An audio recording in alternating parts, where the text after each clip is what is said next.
Welcome in, everybody, to another episode of Bankroll Blitz. It's your boy, Mr. Brad Thomas, here with my friend Bobby at Prop Holiday. How's it going today?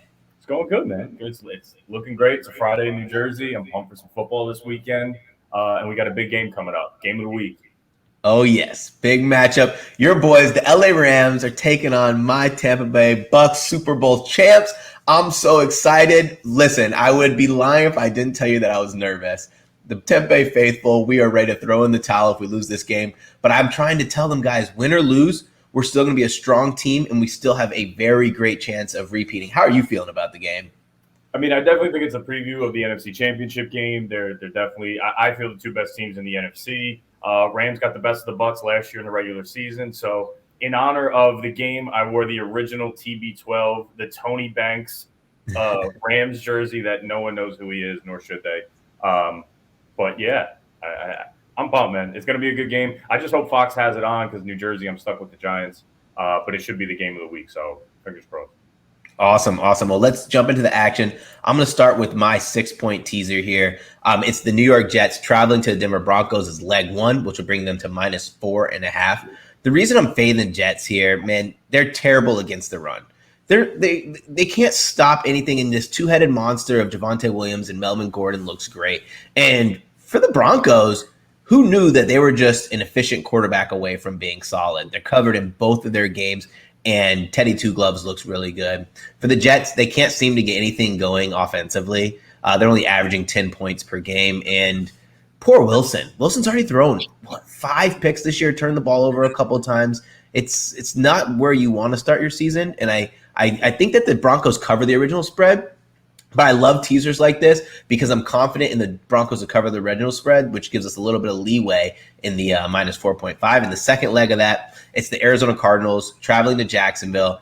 The Cardinals would have been a game I would have taken by themselves at -7.5, but their defense has been a little suspect. It's not suspect to the point where I think they're really in grave danger to win the game, but it is a little lax at some points. But their defensive line is very stout. 7 sacks this season. I think that the Jaguars are going to be in trouble protecting Trevor Lawrence. He's turned the ball over quite a bit as well. People forget that this Jacksonville Jaguars team was bad. You're not going to just get a good-looking quarterback with long hair and a new coach who ran a fancy offense in college, and all of a sudden you're going to be good. They're 10-0. I mean, they're 0-10 in their last 10 games. And I very, very, very much expect this to be a high-scoring game. But with the Cardinals scoring the bulk of the points, this is a team that, is number 2 in total scoring, number 3 in passing yards. So once again, that teaser is a 6-point teaser, -120 odds. The Denver Broncos -4.5 and the Arizona Cardinals -1.5. No, I mean, that's a great play. These are great matchups. It's going to be tough for Zach Wilson again. He just played Bill Belichick, who is known to really disrupt rookie QBs, and it's not going to get much easier against the Broncos secondary. I think they're probably top 3 in the league, so I do expect another rough day for Wilson. And then looking at Jacksonville, we mentioned Urban Meyer. I think I read he made a comment to Vic Fangio at some point this season saying it's like playing Alabama every week. Like, yeah, no, this is the NFL, man. This is exactly what you were getting yourself into, and you don't get the advantage of just out recruiting everybody because everybody this is the pros. So I think he's in for a rough season. Same for Trevor Lawrence. Trevor Lawrence will stick around. I don't know if Urban Meyer's gonna, but I love. No, yeah, he's gonna. If Urban's gonna stick around, he's got to be patient. Like Rome wasn't built in a day, and it's not like I say that Colts team where they had the pieces to kind of start being better instantly when they drafted Andrew Luck. Like this Jacksonville Jaguars team was depleted. They weren't very good. All right, go ahead and lay your first play on us. Sure. So I'm jumping over to Baltimore Ravens, going over to Detroit to play the Lions. It's a short week for the Lions. We remember the Monday Night Football game that we just saw where the first half Jared Goff looked like the Rams Jared Goff. Then the rain started to come down and he went back to being the Rams Jared Goff. So it was very, very interesting to see how they played. But I love Tyson Williams over 12.5 receiving yards against this Detroit defense. It's -110 over on DraftKings. So Williams has had a steady, snap split. He's at 50% through 2 weeks. Even with Latavius Murray coming on and getting up to speed, Murray is more of that between the tackles, running back, first down, second down. But the pass catching back out of in this Baltimore offense is Tyson Williams, and I don't see Latavius Murray being a threat to that. He hit this line in both games this season, and the Lions are coming off a short week where they just got ripped to shreds by Aaron Jones for 6 catches and 48 yards.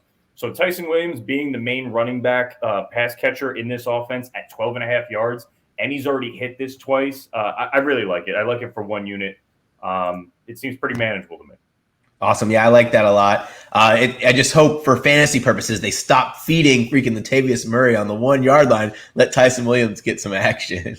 No, tell me about it. Well, speaking of Aaron Jones in the Green Bay Packers, that's going to lead me in my next play. The Packers traveling to San Francisco are a 3-point dog, and I'm back in the Packers. I still think this line is a little bit of an adjustment from when they got absolutely smoked by the New Orleans Saints. But the Packers started out kind of shaky again against Detroit, but it was a great bounce back for Aaron Rodgers. Only incompleted 5 passes, threw for 4 touchdowns, 3 of those to Aaron Jones.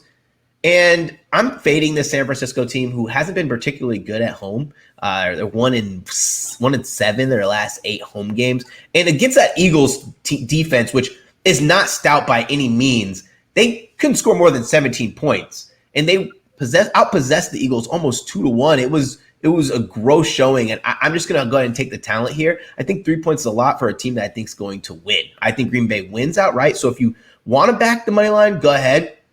But I just think that Devonta Adams is going to absolutely feast. You think about the secondary for San Fran, there's still some question marks. We know what the D-line can do, but I think that this is going to be a fun game for Adams. And if you have any props that circle around Adams, or you want to kind of target him in DFS, I really like it. We felt the same way Monday night. Everybody, I myself included, I thought Devontae was going off against the Lions. No Jeff Okudah, and he didn't hit the end zone. But yeah, they're going to make it a point to get him involved in the offense. You nailed it with Adams. Awesome. Go ahead and tell me your next play. I'm going to go back to that Jaguars game you talked about. Okay. And I like DJ Chark over 52.5 receiving yards. It's -115 over on DraftKings. So we talked about that Broncos secondary that the Jaguars played last week. Again, it's being one of the best in the league. Chark had a rough game. I really don't fault him for that. But the same cannot be said for this Arizona Cardinals secondary. They gave up 91 yards to KJ Osborne and 65 yards to Justin Jefferson last week. The KJ Osborne touchdown was blown coverage. As good as this Arizona Cardinals defense has improved, that defensive line, especially with J.J. Watt, and they are being able to stop the run, the secondary is still very, very suspect to me. So I love Chark in this spot. He saw 12 targets in week 1 from Trevor Lawrence. So he still is in favor. He's the number 2 wide receiver. Marvin Jones kind of has separated himself as the number 1 target. So I think he's going to get that safety help. It's going to leave one-on-one coverage for Chark. The implied odds have Chark at 4 receptions. His average distance traveled per target is 15 yards. So we're going to project him at 60 yards. And it builds in that kind of 7-8 yard variance, which I love. Last week in a close game for this Jaguars team that favored the run, Chark still saw 80% of the snaps. So he's not just running, 1 or 2 select routes. He's in on blocking downs as well. So he's on the field, which makes me feel great. And I think this Arizona game is really going to be more of a track meet than anything else. It's going to need more deep shots from Trevor Lawrence. So 52.5 is a very, very reasonable number for Chark, who I think is going to see at least 6 targets, probably get 4 catches. And I think he's going to take one deep. Hey, I love that. Whenever I have a game where I think the total is going to be a high total, I look at props. And, I'm not a prop expert like you, but DJ Chark's a name that stands out because, like you said it, they're going to get the safety help on Marvin Jones Jr. Go ahead and feed me DJ Chark against a kind of questionable secondary. I just hope that they protect Trevor Lawrence enough to get the ball off. My only worry is that Trevor Lawrence gets knocked out of this game early or something crazy happens because that D-line is absolutely elite. I'll go ahead and in my part of the segment here with the Miami Dolphins are traveling to Las Vegas. I am going to back the Raiders. I've been all over the Raiders this season, and rightfully so. I alluded to this on another episode, another podcast, where the Raiders' defensive line is great. They're getting pressure like they weren't getting pressure before, and I really think it's because the players are stepping up. It's not that much of a difference of scheme or that drastic of a personnel change. It's kind of a great thing for Gruden because he took his chances. Like he took his chances in the draft, and he did a lot of what us fantasy owners do. It's called drafting my guy, where instead of drafting the best available, he kind of overreached and grabbed guys who he thought were going to be the player that he expected them to be. And I'll give a good example in Henry Ruggs. A lot of people thought he reached for Henry Ruggs, and he had a very underwhelming first season. So far this season, he's played tremendously, although, albeit the first game of the season, he came on kind of late. But I think that he's getting the right kind of energy out of his guys. Like, look at Derek Carr. People were saying a few years ago, Derek Carr is not going to be a quarterback that could lead his team to the playoffs, not going to be a quarterback who can lead his team to the Super Bowl. Oh my God, he's exceeded expectations. 817 yards in 2 games, thrown for multiple touchdowns each game. This play out of him it's kind of exciting because you kind of felt for him when so many people are down on you, and I'm glad that he's doing well, and Gruden's getting that high level play from his guys. Well, poor Miami. They don't know if Tua Tagovailoa is going to start. They don't know if Jacoby Brissett. Regardless, if Jacoby Brissett is under center, I still think they're going to get a lot of pressure on the quarterback. And this Miami run game, it stinks as well. Like, when you have that many mouths to feed, sometimes people call it a great running back committee or a great running back room. It's just because you don't have that one guy who's standing out, or those 2 guys who are standing out, where you're just trying to rotate and kind of find a spark. I'm going to back the Raiders here until they prove otherwise. And I'm just really impressed with John Gruden's fortuitiveness to just stick with his guns, stick with his gut instinct, because at the end of the day, he's a Super Bowl winning head coach, and I have to give him the respect that he deserves, because who am I, guy on my couch, saying, why are you drafting these guys so early? And then they stink it up. Now there are serious Super Bowl contenders if they play at the level they've been playing at. And you have to feel great for Carr. He was an MVP. He was one of the MVP frontrunners until he got hurt. I think it was 3 seasons ago, something like that. This team offensively is playing very, very well. People question the Kenyon Drake move. Why would you go out and spend money like that on a running back? He's really been a very nice compliment to Josh Jacobs. And then you mentioned that D-line. Solomon Thomas, former first-round pick from San Fran, they signed him in the offseason. And they really are shoring up that front 7. So yep.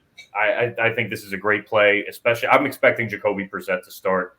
And then going into that Las Vegas stadium that we saw, the oversized Roomba, it's going to be rocking. So Las Vegas fans know how to take care of things. We see that with the NHL. This is a great play, man. Absolutely, man. Go ahead and let us know. I like your last play. Let me hear it. So I'm going over to Pittsburgh, Cincy in a divisional matchup. I love this. I've been doing a lot of reception stuff, a lot of wide receiver stuff. Joe Mixon over 3.5 receptions at +110. So stay with me on this. He's hit this in 3 of 6 games last season before he put on IR, and he's hit it in 1 of 2 this season. So it's about a 50% hit rate for him, and I'm getting it at plus odds. Now, the game script is what really makes it interesting. I think Burrow's going to struggle to get the ball to deeper routes because of that Pittsburgh pass rush. He's not going to be able to get in a 3- and 5-step drops. So the solution to that is you dump off little screen throws, little slants coming in from your running backs. I think he's going to dump off a lot to Mixon. Now, Mixon's played 78% and 84% of the snaps through weeks 1 and 2. Samaje Perine has spelled him for a couple series, but again, he's more of a between the tackles guy than a third down receiving back. So if it's a pass catching opportunity, it's going to Mixon and no one else. And then last week versus Pittsburgh, to further prove my point, Kenyon Drake with 5 receptions. So there is a recipe for beating this Steelers defense and dealing with that pass rush. It's quick dump offs. And to get this at his total of 4 and to get it at plus money, there's just too much value in it for me, especially with the game script considered. So Mixon over 3.5 receptions at +110. That the Zach Taylor, the head coach for the Bengals, comes from the Rams, has that offensive mindset. And if you remember those years with Todd Gurley at his prime, that's when he was there. That's what they want to do with Joe Mixon. They want to get him into that Gurley mode of, 12 rushing touchdowns, 7 receiving touchdowns. He's an every down back. Love this play. Hey, when I saw you send this one across, I was excited because we talked a little bit about this game where it's two bad offensive lines versus each other. What do you do when you're a bad offensive line? You get the ball out of your quarterback's hands quickly. I think Joe Mixon's going to get a lot of action. I think we're going to see a lot of action for Tyler Boyd. It's exciting when you get a play like this for plus money. Like plus 110 is very generous because I think that this is a very reachable target. You think about the routes and the safety routes that you can have for your quarterback. At the end of the day, they saw Joe Burrow struggling through 3 interceptions on 3 consecutive plays. They got to make life easy for him when situations happen like that or he has a ton of pressure in their face. And I think this is really the week where we see the Bengals very, very much implement this kind of safe strategy or get the quarterback going strategy or get the pressure out of his face, whatever you want to call it. It's going to be a lot of these small and intermediate routes. So I heard that you have another touchdown parlay for us. You go ahead and spell it out. I'm coming for it all, man. I will hit a touchdown parlay this season. It is on my bucket list. So this one's only 6 legs. It's not crazy. We already talked about DJ Chark, and we also talked about Tyson Williams. Those are 2 guys on there. I'm not going to hammer them home, but I want to talk about the other guys. Mike Davis, the Atlanta Falcons running back. I think they finally have a matchup with the Giants that they're not going to be in a track meet. They're not going to have to pass the ball every down. We're going to see Mike Davis have a big, big game. And that Giants front seven, it's really nothing too special. So Mike Davis to get in. Clyde Edwards-Helaire, I love him against this Chargers defense. The expectation is they just got gashed by Tony Pollard and Zeke Elliott last week. So I'm going to ride Clyde Edwards-Helaire to get in the end zone this week. And then Tyler Higbee, my Rams. A lot of attention is going to be given to Cooper Kupp, and a lot of attention is going to be given to Robert Woods. I think when we get in these red zone situations inside the 20, there's going to be a lot of double coverage on Cooper Kupp. I expect Tyler Higbee to get at least 1 or 2 red zone opportunities. So him being, I think it was like plus 210, 2-1 to throw this in there. It's a $10 parlay to win $8,600. 6 legs, DJ Chark, Higbee, Mike Davis, Clyde Edwards-Helaire, Tyson Williams, and to top it all off, Cole Kmet, the tight end for the Chicago Bears, and Justin Fields' first start. He loved this guy in the preseason. Kmet is a very, very talented tight end as it is, but he didn't have too much rapport with Andy Dalton. I think that changed drastically this week, and there's going to be a lot of defenses stacking that box when Justin Fields crosses the 20, and that's where he's going to be able to dump it off to Cole Kmet. So 6 legs, $10 to win $8,600. You're not going to go broke, but you could get rich. I'm loving it, man. Dude, this is fun. Listen, anytime I'm on one of your parlays, I'm screaming at the television, let's go, let's go, let's go. Because honestly, I probably won't have much action on the Bears, and I probably won't have much action on the Chiefs, and this gives me a little something to root for, and you definitely know I'm going to be watching the Rams. I'm going to be a little salty if Higbee scores and we lose, and the parlay doesn't hit, though. Before we wrap up, give me your score prediction for Tampa and LA. I think it's going to be another great game decided by 1 to 2 points. And man, I'm going 28-24. I know that doesn't implement a lot of field goals in this game, but I think that defenses are either going to stall out around like the 40-yard line and you're going to be forced to punt, or they're going to score touchdowns. I know that this Tampa Bay offense no longer wants to kick field goals. If they don't have to kick a field goal, they're not going to. And with your defense, I think that we know that you guys have Matt Stafford now. Your defense stops us. We might be toast. I like it. I'm in the same range. I'm in that 50-plus range. I'm going 31-24 Rams. I do think it ends up being a touchdown game. Rams did get the best of them last year. I think it was 27-24. It was a close game. But I'm excited. Bruce Arians and Sean McVay, these offenses, these front sevens, Jalen Ramsey, Taylor, Mike Evans. Let's see if this Gronk Tom Brady thing keeps going, because I think they had a discussion at some point going into the year, like, hey, you want to just lead the league in touchdowns this year? Why not? We're both, over the hill. Let's mess with people. But it's gonna be very exciting. And I'm so nervous for our secondary. Like, God, Matt Stafford is such an improvement. Like, we weren't surprised, but he's such an improvement over Jared Goff. Jeez. I agree. All right, guys. Well, thank you so much to listening to Bankroll Blitz here. You can follow me at Mr. Brad Thomas. You can follow Bobby at Prop Holiday. That's on Twitter. And Bankroll Blitz at Bankroll Blitz. Be sure to download the podcast, rate, and subscribe. Best of luck this weekend. Take care, guys.